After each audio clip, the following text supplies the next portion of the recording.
Of all the memories I have about non-alcoholic fatty liver disease, NAFLD, two stand out most clearly. One, the day I discovered I had it. Two, the day my doctor confirmed it was completely gone. I have to admit, the journey between having NAFLD and no longer having NAFLD wasn't an overnight one. And a couple of times I was worried sick about what the condition might turn into. Because as I quickly learned, it often doesn't just remain as it is. If you don't address it quickly, it can lead to far worse and potentially deadly conditions. But there is a way to reliably and permanently deal with NAFLD. When I eventually found out about it, well, that made all the difference, not only to my liver health, but also to everything else. Now, my liver is fat-free, and it's going to stay that way. Although when I first went to my doctor, I didn't realize this at all. The shock of discovery. I'd gone to her complaining of feeling tired and fatigued. I thought anemia or something similar might be the cause for my tiredness. The truth turned out to be considerably more concerning. My doctor told me she suspected I had fatty liver disease. I was sent for tests, and a long story cut short, the ultrasound confirmed it. Please click on the link below the video to watch the full content. If you are interested. I had non-alcoholic fatty liver disease, and everything that was likely to go with it. I'd gone to the doctor feeling tired. I came out with a serious disease. However, the bad news kept coming.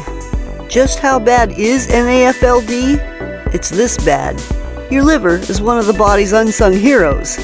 The work it does is essential to our very existence. It transforms food into usable nutrients, stores these nutrients, and provides them to cells as and when they're needed. It also neutralizes toxins.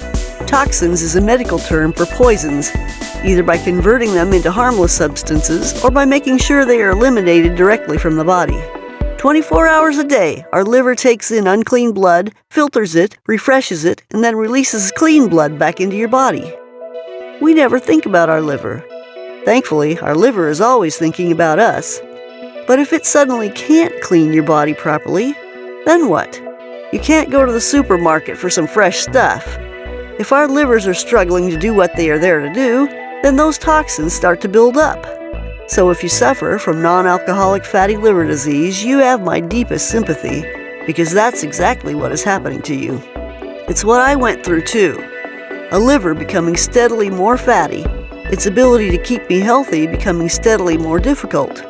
Fatty liver doesn't just get better on its own. Much more worryingly, if we don't address it, there's every chance that it just carries on getting worse. And when I say it gets worse, I mean it gets really seriously worse. You know what I'm referring to, don't you?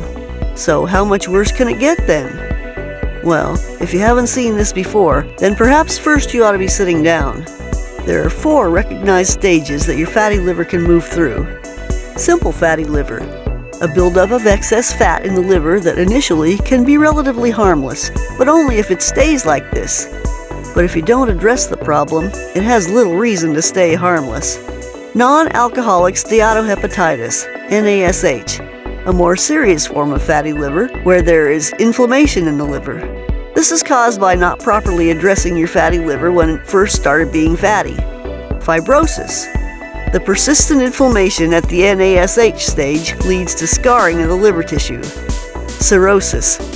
Ongoing scarring of the liver has caused it to shrink and become lumpy. The damage is permanent, irreversible, and can and will lead to liver failure and liver cancer.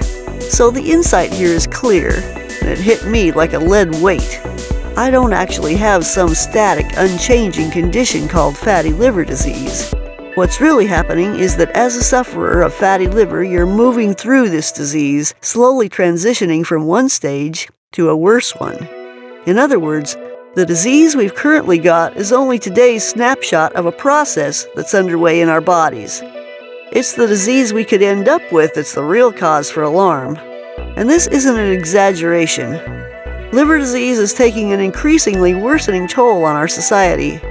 According to the Center for Disease Control and Prevention, the number of deaths caused by liver disease and cirrhosis has risen every year since 2007. Worse, fatty liver is associated with an increased risk of other serious health problems, including kidney disease, high blood pressure, and diabetes. So I suddenly found myself with a disease that is now among the top 15 causes of deaths for Americans. When I first saw all this, I panicked a bit. I felt this was starting to look like some sort of death sentence, like I was on a conveyor belt being carried to a horrible future. Then I calmed down. I took some deep breaths and engaged my brain. I knew what I was going to do. I was going to find out which were the most effective meds and then speak to my doctor about them. I would examine my options for treatments in case my fatty liver became even fattier. And I'd see who the best surgeons were if, goodness forbid, things went really bad and perhaps I'd need surgery to trim off the fat. All good plans, I thought. I thought wrong. Because there is no treatment for NAFLD. Now I had to let that sink in for a few moments. My doctor looked quite grim when she told me that the only safe way to reduce the fat in my liver was to change my lifestyle. Please click on the link below the video to watch the full content. If you are interested,